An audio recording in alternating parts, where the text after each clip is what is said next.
విద్యాశాఖలో కుంభకోణం జరిగింది అన్నటువంటిది ఇప్పుడు లోకేష్ గారి దాంట్లో అదే గనక జగన్ టైంలో అయ్యి ఉంటే గనక హెడ్డింగ్ పెట్టేవాళ్ళు, బ్యానర్ హెడ్డింగ్. ఇప్పుడు లోపల పేజీల్లో అదేదో ధర ఎక్కువ చెప్పిన సంస్థకే పట్టం అన్నటువంటి పేరుతో చిన్న వార్తలాగా అర్థమయ్యి అర్థం కాకుండా రాసుకొచ్చారు. బట్ వార్త అయితే రాసుకొచ్చారు.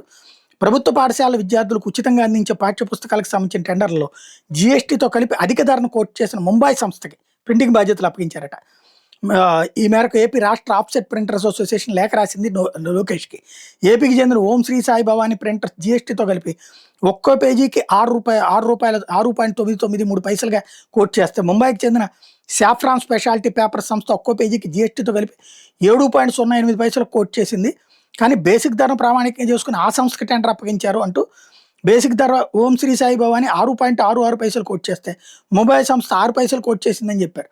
జీఎస్టీతో కలిపి పరిగణలోకి తీసుకోకుండా కేవలం బేస్ రేట్ని ఆధారం చేసుకుని ముంబై సంస్థ నెలవన్గా పాఠశాల విద్యాశాఖ ప్రకటించింది.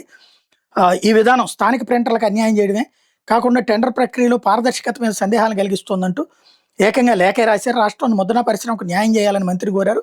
అవసరమైతే ప్రస్తుత టెండర్ రద్దు చేసి తగిన చర్యలు తీసుకోవాలని కోరారు. 14 నుంచి 19 దాకా స్థానిక ప్రింటర్లకు అవకాశాలు కల్పించారని, గత వైకాపా ప్రభుత్వాలు ఈ టెండర్లను జాతీయ స్థాయికి మార్చారని, దీంతో ఏపీలోని ముద్రణ యూనిట్లు ఆర్థిక సంక్షోభాన్ని ఎదుర్కొన్నాయని ఈ సందర్భంగా గుర్తు చేశారు. ఈ ప్రభుత్వం వచ్చాక మారుతుందనుకుంటే వీళ్ళు కూడా నేషనల్కి ఇస్తున్నారన్నట్టు చెప్పుకొచ్చారు.